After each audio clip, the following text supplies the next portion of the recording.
What's up, guys?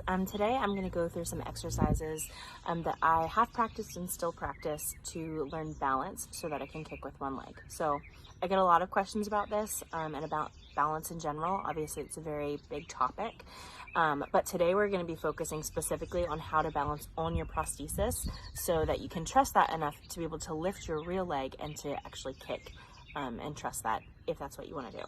So a couple phases to this, but before I go through those phases, a few things. One, the more that you practice this, it's really important to keep working on your core and exercise those muscles. So I'm not talking about getting abs or a six pack. A lot of that is nutrition. I'm just practicing on working on those exercises to actually strengthen these so that as you're working on this, you're not straining other muscles or parts of your body in order to do what you need to do. So that's very easy to do. Tighten your core, practice that. Also being aware of what prosthetic equipment that you have. So that might seem super basic, but especially if you have an above knee prosthesis. So I use the C-Leg 4. My prosthesis goes all the way up past my hip. So I have very little of a residual limb. So it's really important for me to know the settings, to know what angle that my prosthesis has to be on when I hit the ground so that it doesn't buckle out from under me, because there are settings and phases where it's in swing phase. So whatever you use, just be aware of those so that as you lift your real limb and you rely on that prosthesis, you know it's not going to give out from under you. So again, that takes practice as well. And also, I'm going to be wearing shoes today. If I were at the gym, I wouldn't be wearing shoes. I say that because if you are wanting to learn how to kick and you have shoes on, just make sure that it's not super grippy bottoms, because you want to turn and pivot into the kick, and I don't want that to get stuck on the ground and for you to like twist your ankle or hurt or anything. So anyway, now that we have that aside, so again, 3 basic phases. This first one especially is going to seem very basic. It's just learning the feeling of being able to lift your real leg as you hold on to an object, whether it's a person, a pole, a chair, whatever. Hold on to that, lift your real leg, and come back down with control. Now, if you have 2 legs and you're watching this, that's going to look really basic and whatever, easy. It's not. Imagine that you're on a stilt and you're relying on that stilt as you can't feel it for your entire body to balance on. So, not easy. If you are using or learning this as someone with one limb, practice that control. So as soon as you lift your leg, you don't have to fall down in order to catch yourself. So again, core muscles come in here so you can stay as upright as possible. So you're not leaning over, you're not straining your lower back too much. You're coming up and down with control, and getting used to the feeling of that, and also how it feels on your residual limb, because it will put pressure on that. Obviously, once you have that down, the goal is to take your hands off, practice that same thing.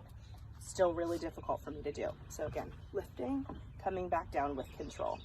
The next phase that you want to do is being able to lift your leg and come out like you're going to kick and hit the same spot with accuracy and control. So what I mean by that, again, adjusting my chair, so I'm holding on to that, is coming up. I'm going to pick a certain part of the wall that I want to hit every time. So coming up and out. When you first start this, you're probably not going to hit the same part every time, and you're just going to throw your leg up, probably lean on the wall a little bit, and push off so you can come back before you fall. Again, hold on to something. So as you come up and out, making sure, like, you can do that at first, so you can push off and just practice hitting the same part every time. The stronger that you get and the more that you practice, again, tighten your core. You can still hold on to that chair, whatever. Lift up, hit the same part, try to tap it instead of push, and come back down. So up, tap, come back down.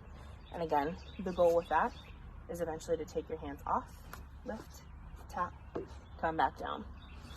So the next step and the final step in learning how to kick is adding the pivot into it. So especially again, if you have an above knee prosthesis, this is going to be by far the most challenging part. The key for me is to set my prosthesis up to be at the correct angle before I ever lift my rear leg. So what that means is before I do anything, I'm going to put my prosthesis at the angle at which I'm going to kick.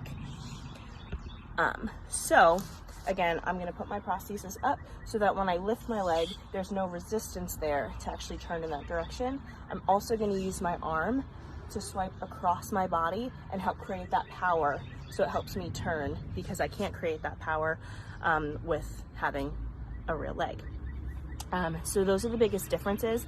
Obviously, I'm not hitting an object, so I'm not going to swipe as hard as I would to create that power, because I don't want to topple over, because there's nothing to actually make contact with. So, but again, holding onto this chair, setting my prosthesis up to be at that angle, having my arm ready to swipe across. So I'm going to come up, turn my hip over, and come back down.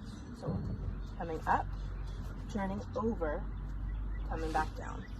Again, up, turning over, coming back down. That takes a lot of time.